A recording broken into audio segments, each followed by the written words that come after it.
बिस्मिल्लाहिर्रहमानिर्रहीम अस्सलामुअलैकुम।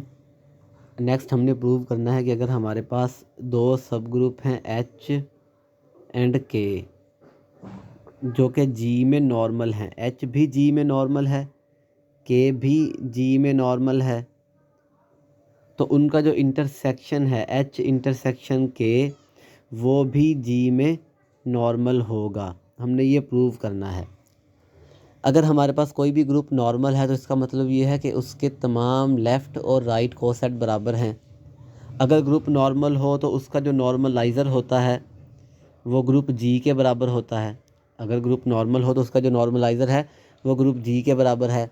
या हमने ये कहा था कि g H is equal to H g, और इसे हमने ऐसे लिखा था g H g inverse is equal to H. अगर ग्रुप नॉर्मल हो तो g H is equal to H g होगा, या g H g inverse is equal to H होगा for all g belongs to capital G.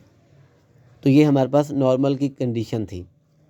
अगर हमने किसी भी सब ग्रुप को नॉर्मल प्रूव करना है तो या तो हमें उसके तमाम लेफ़्ट और राइट कोसेट फाइंड करके ये बताना होगा कि सारे लेफ़्ट और राइट कोसेट बराबर हैं, या अगर हमने किसी भी सब ग्रुप को नॉर्मल प्रूव करना है तो हम क्या करेंगे, हम एक एलिमेंट लेंगे ग्रुप में से, सब ग्रुप में से, आप कह रहे हैं टी वो एलिमेंट है, और एक एलिमेंट लेंगे जी में से। अगर हम ये बता दें कि जी टी जी इनवर्स ये भी एच का अगेन एक एलिमेंट है, तो फिर एच जो है वो जी में नॉर्मल होगा। हमने एक एलिमेंट लिया एच में से, एक एलिमेंट लिया जी में से, जी टी जी इनवर्स अगर ये एलिमेंट भी एच का एलिमेंट हो तो फिर हम कहेंगे एच क्या है, नॉर्मल है। हमने प्रूव करना है इंटरसेक्शन जो है वो एक नॉर्मल सब ग्रुप है एच इंटरसेक्शन के। तो take an element t belongs to H intersection K and g belongs to G, g belongs to capital G. अगर टी जो है वो एच और के इंटरसेक्शन में है तो टी फिर एच में भी होगा और टी जो है वो के में भी होगा। अब क्योंकि टी एच भी नॉर्मल है और के भी नॉर्मल है, अगर एच नॉर्मल है तो इसका मतलब ये है कि जी टी जी इनवर्स ये भी एच का एलिमेंट है क्योंकि नॉर्मल है ना एच, और जी टी जी इनवर्स ये के का एलिमेंट है क्योंकि के भी नॉर्मल है। अब ए जो है वो एच में भी है, ए जो है वो बी में भी है, तो इनके इंटरसेक्शन में भी होगा। तो इसका मतलब ये है जी टी जी इनवर्स जो है वो इनके इंटरसेक्शन में भी है।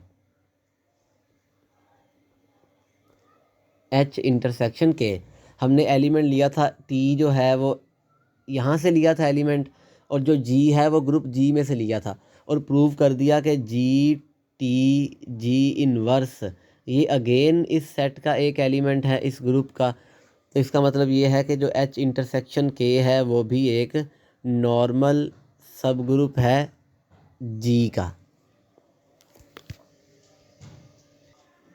नेक्स्ट थ्योरम है कि जो सेंटर है जी का वो भी नॉर्मल सब ग्रुप है जी का। हमने ये प्रूव करना है। सेंटर को हमने इस तरह डिफ़ाइन किया था कि सेंटर में हर वो एलिमेंट आता है जो ग्रुप के तमाम एलिमेंट्स के साथ कम्यूट करता है। तो हम इस एलिमेंट को ऐसे भी लिख सकते हैं z is equal to g z g inverse. हम एक एलिमेंट लेंगे जी में से और एक एलिमेंट लेंगे सेंटर में से। हमने प्रूव क्या करना है कि के जेड के इनवर्स ये भी सेंटर का एक एलिमेंट है, और ये सेंटर का एलिमेंट कब होगा, अगर ये जी के साथ कम्यूट करे। अगर ये एलिमेंट के जेड के इनवर्स ग्रुप जी के हर एलिमेंट के साथ कम्यूट करे तो हम कहेंगे कि ये सेंटर का एक एलिमेंट है। इसे हम इस तरह से भी लिख सकते हैं के और जेड के इनवर्स इंटू जी। अब क्योंकि z जो है वो सेंटर का एलिमेंट है, k ग्रुप का एलिमेंट है, तो z जो है वो उसके साथ कम्यूट करेगा। तो मैं इसे लिख सकता हूँ k इनवर्स z, और ये मेरे पास बन जाएगा k इंटू के इनवर्स इंटू जेड इंटू जी। ये आ जाएगा जी जेड, जेड जी था तो इसे हमने जी जेड लिख दिया। क्यों? क्योंकि हम चाहते हैं कि a इंटू बी है तो ये बराबर है b इंटू ए। हमें इस तरफ जी चाहिए और यहाँ हमने एक एलिमेंट बनाना है जो के जेड के इन्वर्स हो। के जेड के इन्वर्स हो। अब हम यहाँ पर खुद से एक एलिमेंट इंट्रोड्यूस करवाएंगे आइडेंटिटी, क्योंकि अगर जी जेड है, अगर हम यहाँ पर आइडेंटिटी को लिख दें तो फ़र्क नहीं पड़ता।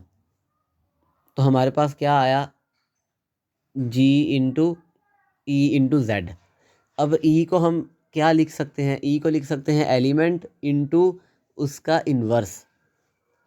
तो हम इसे लिख सकते हैं जी और यहाँ पर के और के इन्वर्स इंटू जेड। हमें क्या चाहिए, हमें चाहिए जी इंटू के जेड के इन्वर्स। अब क्योंकि जेड इसके साथ कम्यूट करता है तो हम इसे ऐसे लिख सकते हैं के जेड के इन्वर्स। हम क्या लेकर चले थे, हम चले थे के जेड के इन्वर्स इंटू जी, और हमने इसे प्रूव कर दिया है, ये बराबर है जी इंटू के जेड के इन्वर्स। तो इसका मतलब है ये एलिमेंट जी के साथ कम्यूट करता है। अगर ये एलिमेंट जी के साथ कम्यूट करता है तो ये किसका एलिमेंट होगा, ये सेंटर का एलिमेंट होगा, जेड का एलिमेंट होगा। तो इसका मतलब ये है कि जो सेंटर है वो एक नॉर्मल सब ग्रुप है।